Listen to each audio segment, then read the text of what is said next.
e così saranno il mio popolo ed io sarò il loro. Pater noster, Pater et Filius et Spiritus Sanctus. Ma idealmente con la mia visita ho voluto abbracciare tutti i popoli africani e benedirli nel nome del Signore. Ho sperimentato la tradizione calorosa accoglienza africana che mi è stata riservata dappertutto e colgo volentieri questa occasione per esprimere nuovamente la mia viva gratitudine agli episcopati dei due paesi, ai capi di Stato, a tutte le autorità e a quanti in vario modo si sono prodigati per la riuscita di questa mia visita pastorale.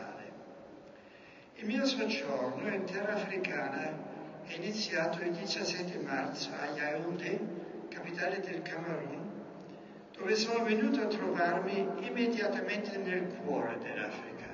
Per questo il mio amato predecessore Giovanni Paolo II nel 1995 scelse proprio la capitale di questa nazione per promulgare l'esortazione apostolica Ecclesia in Africa dopo la prima assemblea sinodale dedicata appunto al continente africano.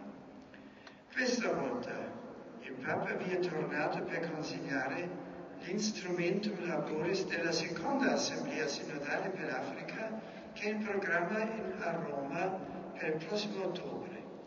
Negli incontri che a 2 giorni di distanza ho avuto con gli episcopati ho voluto, tanto più in quest'anno palino, richiamare l'urgenza della evangelizzazione che compete in primo luogo proprio ai vescovi, sottolineando la dimensione collegiale fondata sulla comunione sacramentale. Io ho esortato ad essere sempre di esempio per i loro sacerdoti e per tutti i fedeli e a seguire attentamente la formazione dei seminaristi che grazie a Dio sono numerosi e dei catechisti che diventano sempre più necessari per la vita della Chiesa in Africa. Nella vigilia della solennità di San Giuseppe, alla cui custodia premurosa Dio ha affidato i suoi tesori più preziosi, Maria e Gesù, abbiamo reso gloria all'unico Padre che è nei cieli, insieme ai rappresentanti delle alte chiese e comunità ecclesiali. Finalmente nell'annunziatura apostolica di Yaoundé ho avuto l'opportunità di incontrare anche i rappresentanti della comunità musulmana in Camerun, ribadendo l'importanza del dialogo interreligioso e della collaborazione tra i cristiani e musulmani per aiutare il mondo ad aprirsi a Dio. Era un incontro realmente molto cordiale. Sicuramente uno dei momenti culminanti del viaggio è stata la consegna dello strumento di lavoro, dell'Instrumento Laboris, della seconda assemblea sinodale per l'Africa, avvenuta il 19 marzo, mio onomastico, giorno di Santa San Giuseppe, nello stadio di Yaoundé, al termine della solenne celebrazione eucaristica in onore di San Giuseppe. Per questo mi è parsa felice la coincidenza della pubblicazione dello strumento di lavoro con la festa di San Giuseppe, che è modello di fede e di speranza, come il primo patriarca Abramo. La fede nel Dio vicino, che in Gesù ci ha mostrato il suo volto d'amore, è la garanzia di una speranza affidabile per l'Africa e per il mondo intero, garanzia di un futuro di riconciliazione, di giustizia e di pace. Seconda tappa e seconda parte del mio viaggio è stata l'Angola. Questo è anch'esso per certi aspetti emblematico. Uscito infatti da una lunga guerra interna e ora impegnato nell'opera di riconciliazione e di ricostruzione nazionale. In Angola si tocca veramente con mano quanto più volte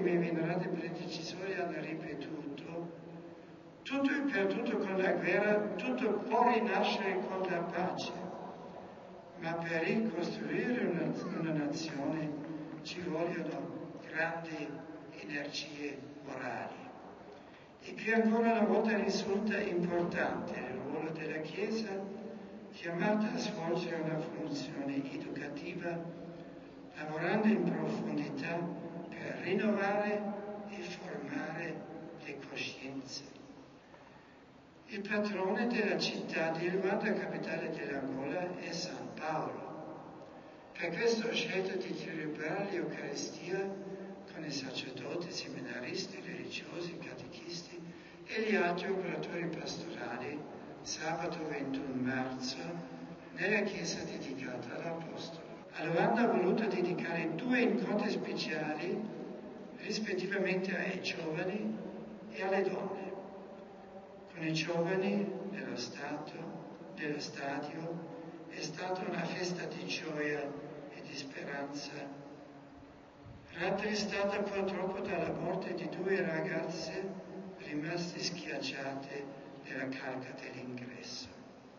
Alle donne poi ho reso omaggio per il servizio che tanti di loro offrono alla fede, alla dignità umana, alla vita, alla famiglia. Se i popoli africani, ho detto loro, come l'antico Israele fondano la loro speranza sulla parola di Dio, ricchi del loro patrimonio religioso e culturale, possono realmente costruire un futuro di riconciliazione e di stabile pacificazione per tutti. Vi chiedo di ringraziare con me il Signore per le meraviglie che Egli ha compiuto e che continua a compiere in Africa, grazie all'azione generosa dei missionari, dei religiosi, delle religiose, dei volontari, dei sacerdoti, dei catechisti, in giovani comunità piene di entusiasmo. E così saranno il mio popolo ed io sarò il loro.